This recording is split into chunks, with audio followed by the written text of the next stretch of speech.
달러가 강해질 때마다 세상에 탈이 났습니다. 80년대 초에 미국이 금리를 20%까지 올렸을 때 미국 금리가 이렇게 올라가니까 달러가 지금처럼 강해졌거든요. 그때 라틴 아메리카가 외환위기를 겪었죠. 멕시코, 아르헨티나. 어떻게 보면 라틴 아메리카 1차 외환위기의 시작이 80년대 초 미국 금리 인상 다음에 있었고요.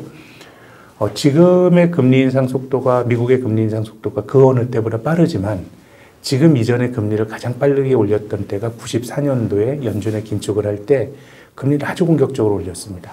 그 다음에 벌어졌던 거는 멕시코가 그때 그 외환위기를 겪었고요. 그 다음 차례가 태국, 한국, 그리고 러시아까지 이어지는 3, 4년의 신흥국 위기가 있었습니다. 그래서 미국이 금리를 많이 올릴 때마다 달러가 강해지면서 특히 신흥국을 중심으로 외환위기가 발생하는 일들이 이제 벌어졌었고요. 지금도 IMF 같은 기관에서 이제 강달러가 신흥국 위기를 촉발할 것이다라는 경고를 하는데 과거에도 봐왔던 현상인 것 같습니다. 근데 최근에 강달러가 과거와 조금 다른 것은 신흥국에 대해서 달러가 유독 강했던 시기는 있었는데 지금은 거의 모든 통화에 대해서 달러가 강합니다. 유로에 대해서도 근 2002년 이후로 달러 가치가 가장 강하고요. 엔에 대해서는 98년 이후로 가장 강합니다. 그렇기 때문에 지금은 그 신흥국뿐만 아니라 선진국 통화에 대해서도 달러가 유독 강하다라고 하는 것은 최근의 강달러의 특징적인 점이고요. 어찌됐건 강달러가 된다라는 것은 미국 밖의 나라 사람들이 살기가 고달파진다는 얘기입니다. 미국 달러는 기축통화고요. 그 통화가 있어야 교역을 하고 여행도 다니고 일반적으로 하는 거거든요. 그럼 우리나라가 작년 이맘때 원달러 환율이 1150원이었습니다. 우리가 국제사회에 살아가는 데 필요한 달러를 구하는데 우리나라가 1150원이면 1달러 구할 수 있었는데 지금은 1400원 가까이 됐으니 달러 구하는데 20%가량 더 높아진 거니까 우리가 살아가는데 비용이 뭐 환율이 높아져서 수출 기업이 도움이 된다 뭐 이런 것도 있지만 나라 전체적으로 어쨌든 이제 달러 구하기가 비싸지면서 살아가는 비용이 커지는 것이고 지금 온 세계가 강달러 때문에 뭔가 살아가는 삶의 코스트가 높아지고 있다고 생각하시면 될 것 같고요. 특히 최근처럼 인플레이션이 문제가 되는 국면에서는 통화 가치가 약하면은 인플레이션을 자극하는 측면이 있습니다. 우리가 작년 이맘때 외국에서 1달러어치 물건을 수입할 때 1150원에 수입을 할 수 있었는데 지금은 1400원 가까이 줘야 같은 1달러짜리 물품을 수입하도록 비싸게 수입해야 되니까 이게 인플레를 자극하는 것이고요. 상대적으로 미국의 경우에는 어떻게 보면 인플레에 대처하는 데는 자국 통화가 강한 게 수입 물가를 낮추면서 도움을 받을 수가 있기 때문에 지금처럼 인플레이션이 문제가 되는 국면에서는 미국 입장에선 강달러를 어느 정도 즐길 수 있는 측면도 있는 것 같은데요. 뭐 이런 과정들이 뭐 미국의 의도된 결과인지 뭐 여기에 대해서는 뭐 여러 가지 뭐 논란이 있을 수 있다고 봅니다. 미국 입장에서도 인플레이션이라고 하는 자기 앞에 발등에 떨어진 불이 있기 때문에요. 근데 어쨌든 미국의 의도와는 무관하게 미국이 금리를 빠르게 올리고 그 결과로 달러가 강해질 때는 미국 밖의 나라에서 큰 탈이 나곤 했다라고 하는 거는 뭐 역사적인 사실인 것 같습니다. 저는 뭐 미국이 이렇게 금리를 빨리 올리면 미국 경제도 참 멀쩡하지 못할 거라고 봅니다. 미국 경기도 둔화가 될 테고요. 근데 다른 나라가 받는 고통이 상대적으로 커지겠죠. 지금 이제 달러화가 신흥국 통화뿐만 아니라 선진국 통화에 대해서도 강세를 나타낸다고 말씀을 드렸는데 이건 다 금리 인상 속도를 환율이 최근에 반영하고 있다고 봅니다. 어느 나라 중앙은행이 금리를 올려서 자기 나라 경제를 망치고 싶은 중앙은행이 없습니다. 근데 미국은 그나마 금리를 올려도 될 정도로 경제 펀더멘탈이 상대적으로 좋습니다. 최근에 우리나라 원자재 가격 높아지면서 무역 수지 적자가 좀 이제 계속 이어지고 있잖아요.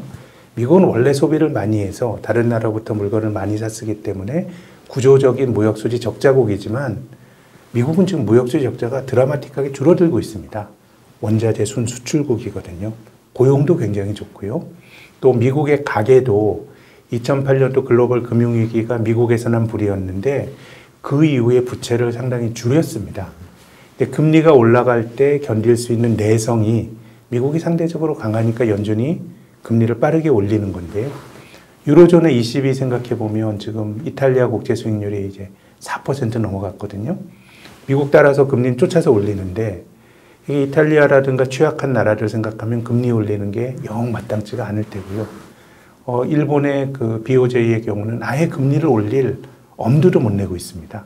또 우리나라의 경우는 미국보다 선제적으로 저는 한국은행이 이번에 긴축 사이클에선 전 제 역할을 했다고 보는 쪽입니다. 미국보다 7개월 먼저 금리를 올렸죠. 또 사상 초유의 빅스텝도 밟고.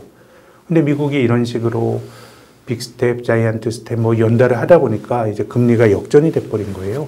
그래서 우리나라도 원화 가치가 약하니까 중앙은행 입장에서는 야, 참 금리를 안 올리기가 매우 조심스러운데 금리를 올렸을 때 한국은 가계부채라든가 이런 민간 쪽의 부채가 문제가 될 확률이 다른 나라보다 미국보다 구조가 더 취약하기 때문에 이걸 못 쫓아가다 보니까요.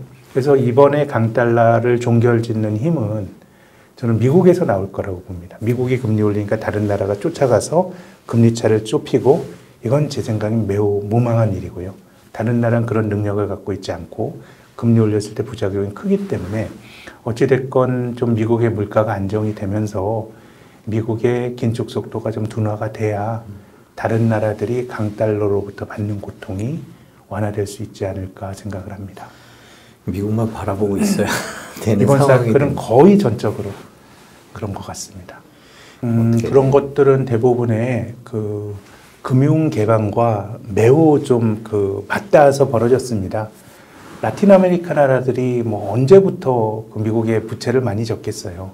70년대에 소위 페트로달러라고 하는 중동 그 국가들이 유가가 올라서 그야말로 대박을 맞아서 그것이 이제 미국의 은행들로 들어왔고 미국의 은행들이 그 돈을 운용하기 위해서 그 라틴 아메리카에 자금을 지원해주고 그 과정이 라틴 아메리카의 자본시장 개방과 거의 맞닥뜨려져 있었습니다.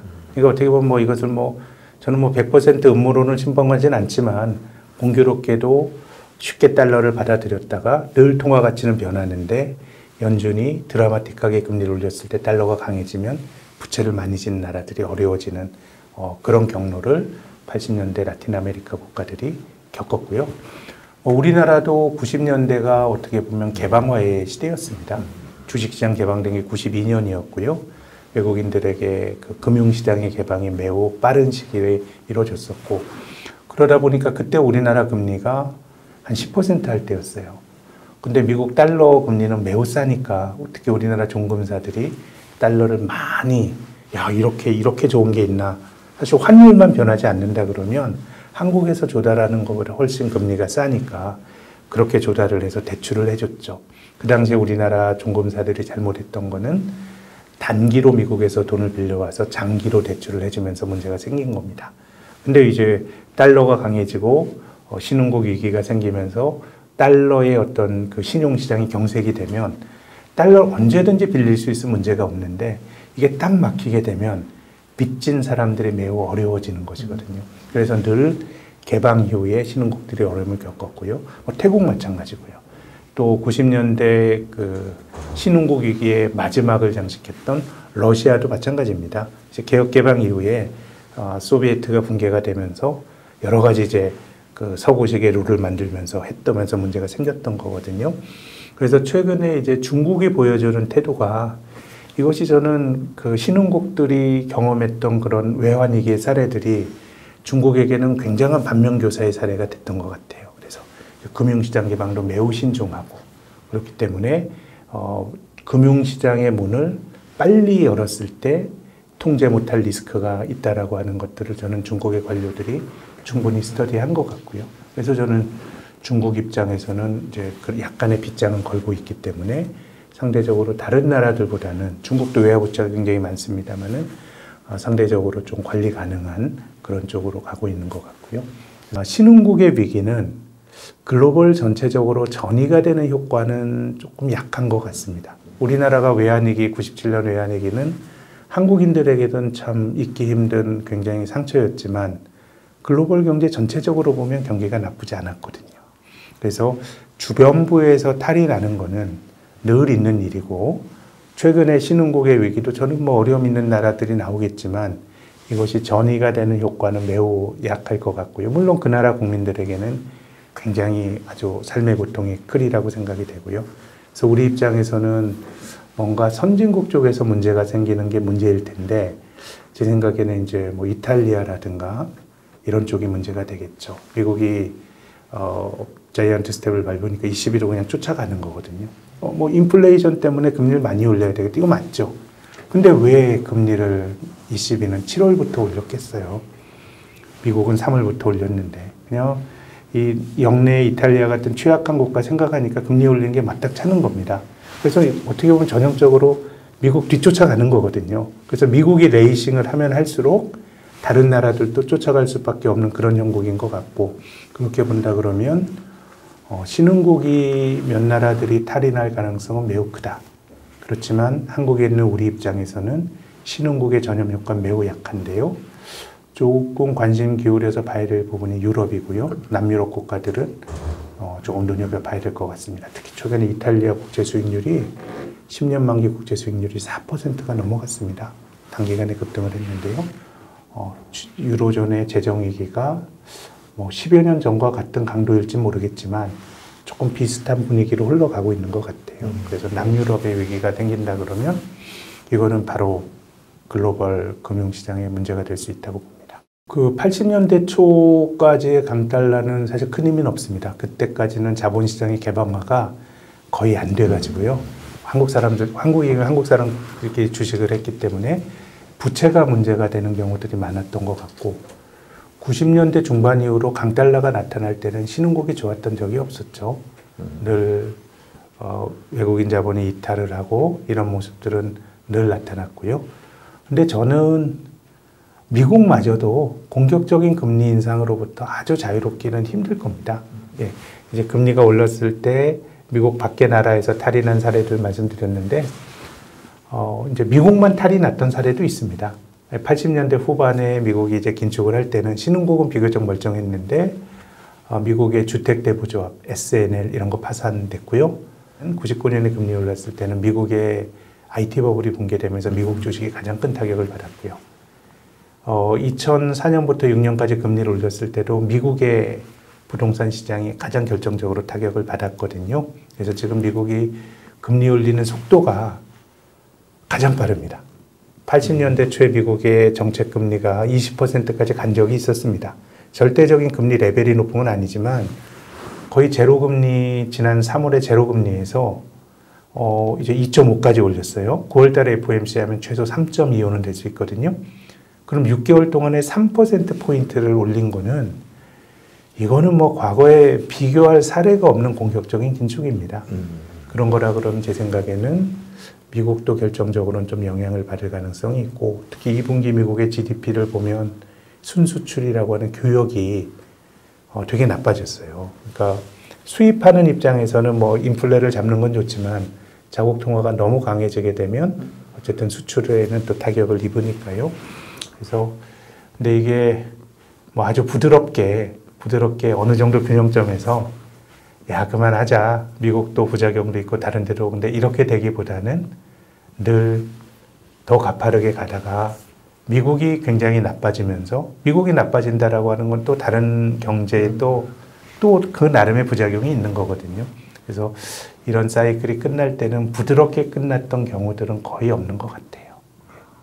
예, 미국이 계속 가다가 취약한 나라가 먼저 넘어질 가능성은 대단히 높다고 생각이 되고 특히 신흥국은 근데 저는 미국마저도 경기가 버틸 수 있을까 생각을 해보면 이제 그럼으로써 또 파괴적으로 강달러가 이제 종식이 될 수가 있겠죠.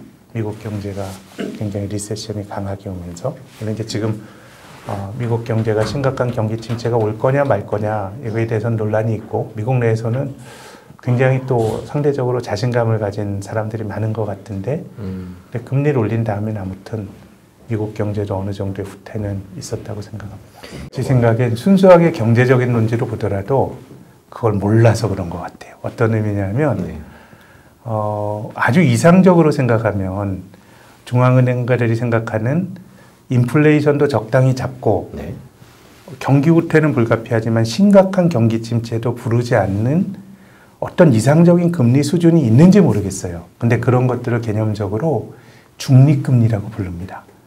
근데 올해 초에 미국 연방준비제도 파월 의장이 매우 솔직하게 연설해서 공감이 가는데 우리가 생각하는 중립금리가 있다.